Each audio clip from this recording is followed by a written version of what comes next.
I was muted. Hey everyone, this is chapter 9, immunity and disease. Very important also, along with the other ones, for your like own health and just to have information about your body. So you have three main lines of defense to protect your body from getting sick, and these are from like pathogens and invaders. You have physical barriers like your skin, and then you have innate immunity and adaptive immunity.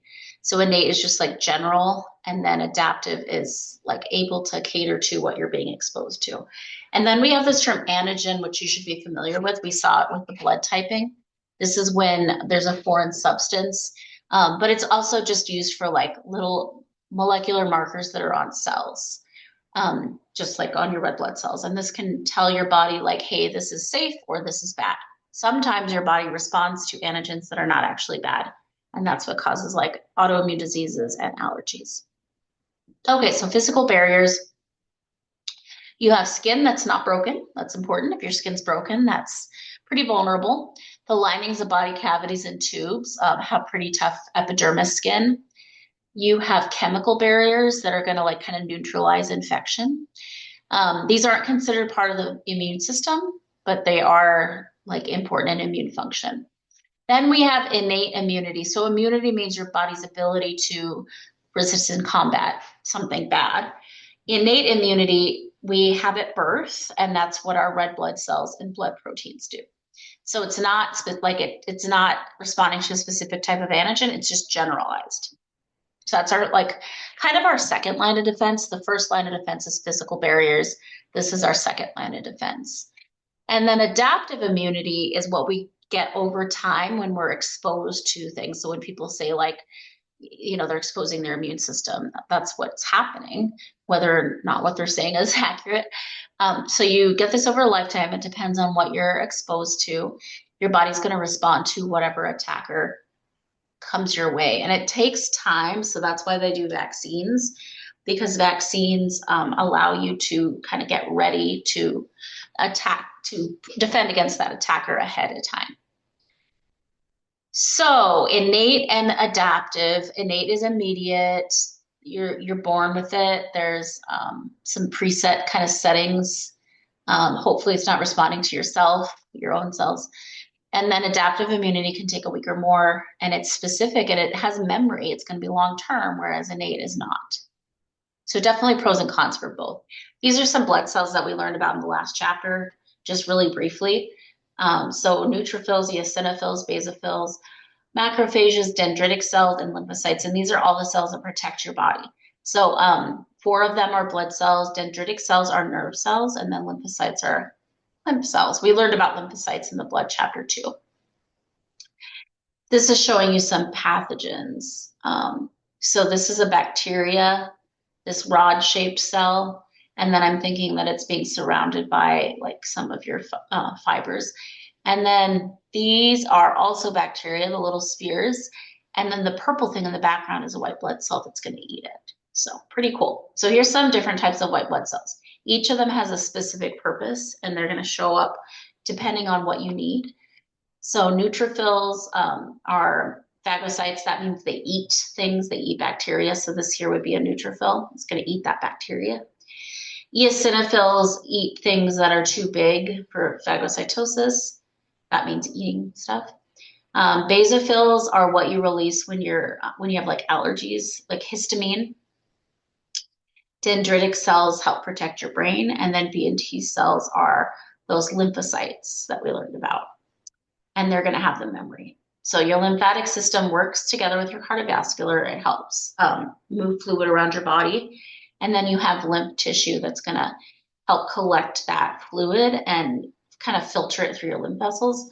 So this is showing your lymph tissue and your lymph vessels, and they form little lymph nodes, which are like little cluster kind of things.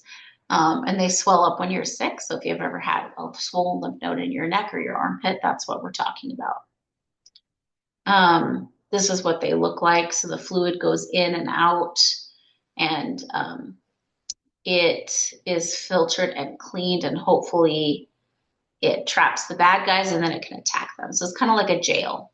So it helps us drain, deliver, and dispose of the bad stuff, clean out our blood.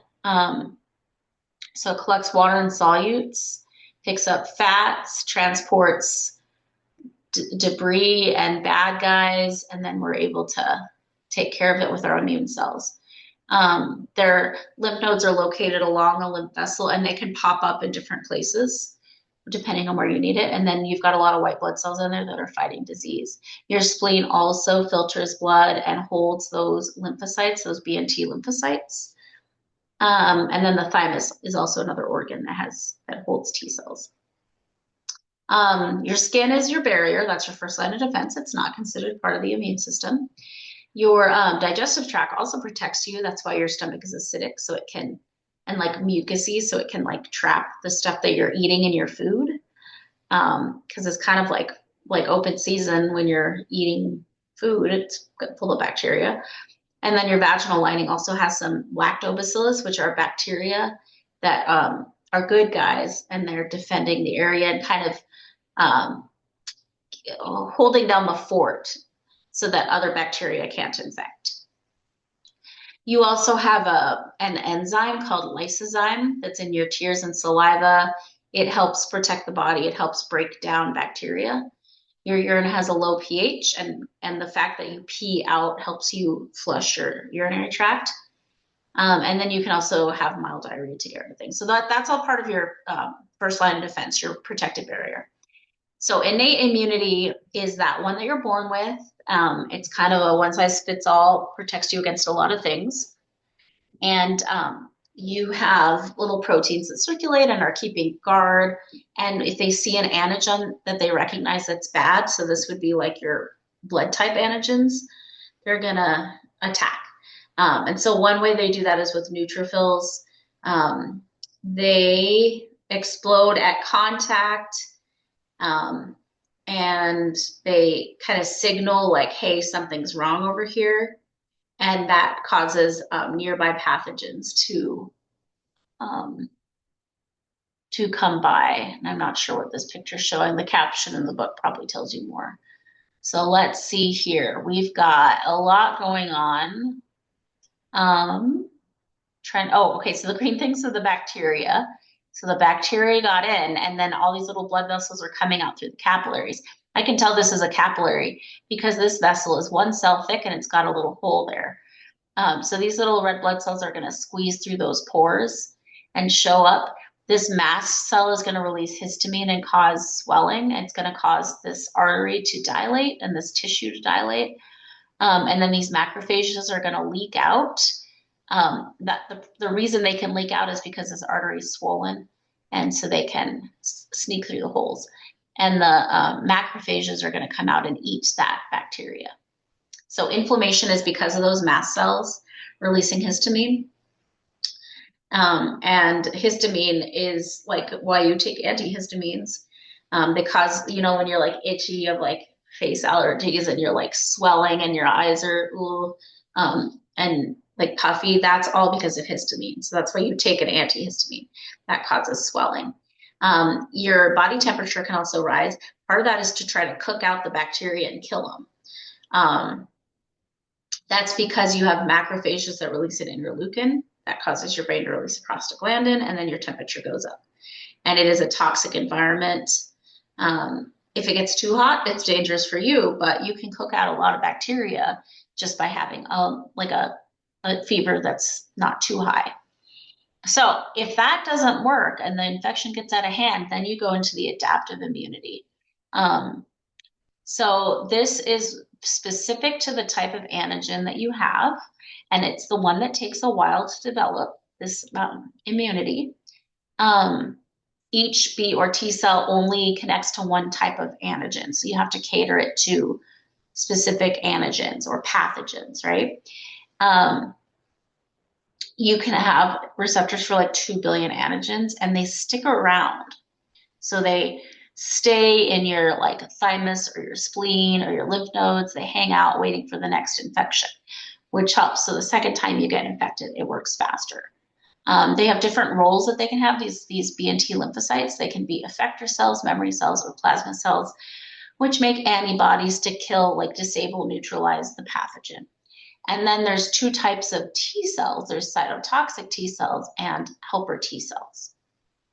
So here's your B or T cell. They can turn into memory cells or effector cells. And it just depends on what is needed. So the first time you have an exposure to some pathogen, you don't have any like of these cells yet. And then it takes a while for that adaptive response to happen. And then they start to go down, like they stick around, but they start to go down. But then when there's a second response, then it really bumps them up and they can kind of stay high. These are made in the bone marrow, like we said, from these stem cells that we learned about in the last chapter. And then they can, if they go through the thymus, they can be made into T cells or B cells, and then they are used for different things. So there's this antibody-mediated immune response and a cell-mediated immune response. There's two different pathways. Okay, so that you have these little markers on your cells that allow you to like know that those are you, and so don't attack, even though sometimes your body still does attack. If something is wrong, if there is a pathogen, you're going to make some antigen presenting cells, which means that they're going to eat the pathogen, chew it up, and then they're going to stick some of its parts out on the outside of the cell, which is weird. But then that tells the rest of your cells like, hey, we have an invader here. Like, here's a flag saying I chewed up a pathogen, I chewed up a bacteria, and I'm sticking little pieces of it outside. So here it is. It eats up the pathogen. Like here's I think this is the bacteria, and it chews it up and then it sticks a little piece out. And that tells the body like, hey, bad guys are in here. You can also have antibodies that attach to the bacteria, and it kind of like neutralizes them. So that's called antibody-mediated response. There's 5 different types of antibodies. They can check for these too. They can test your blood to see which one you're spiking to try to figure out what's wrong with you. So there's IgM, IgD, IgG, IgA, IgE. There's subtypes of these, but this tells you like what are you being infected with. And so let's see if we can find antibodies here. This is what we're showing. So here's the antigen. Then you make helper T cells. The helper T cells are going to bind with the B cell. And yes, here are the antibodies that are made. So this B cell is going to make antibodies, and then it's going to be able to neutralize something. So here's your different types of antibodies. This is interesting. You've got the IgG neutralizes toxins, protects the fetus. It's in early milk, like breast milk. IgA, it binds to pathogens, and we find it in tear, saliva, milk, mucus. And then IgE, it is anchored on basophils, mast cells, eosinophils, dendritic cells. It causes the histamine response. It's common in allergies and asthma. So if they find a lot of IgE, they might be like, oh, looks like you're having an allergic response. IgM is another one. Oh, sorry, I skipped. IgD is a B cell receptor. And then IgM, I'm not sure what that one is. One of them is for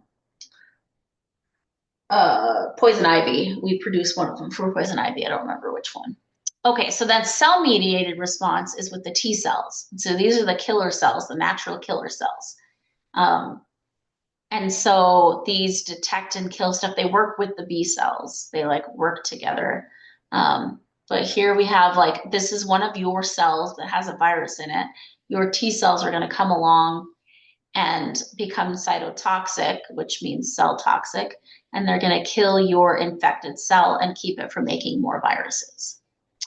Okay, so then vaccination, what that does is it has an antigen in it that's harmless. So it might have a little piece of the virus, like a little tiny harmless piece of it, or an inactivated virus. And it's going to cause your immune system to go through the same steps of active immunity that we just saw. And then you're going to make memory cells against it.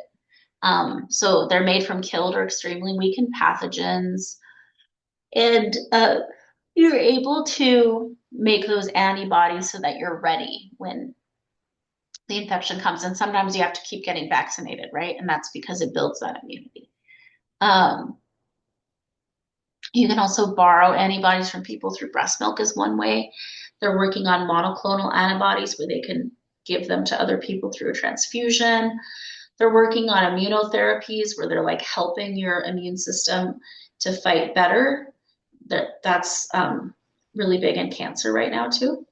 And then allergies are when your immune system freaks out for something silly like a food, something that's actually harmless, pollen, something like that. You're making a bunch of IgEs, which releases histamine, causes inflammation.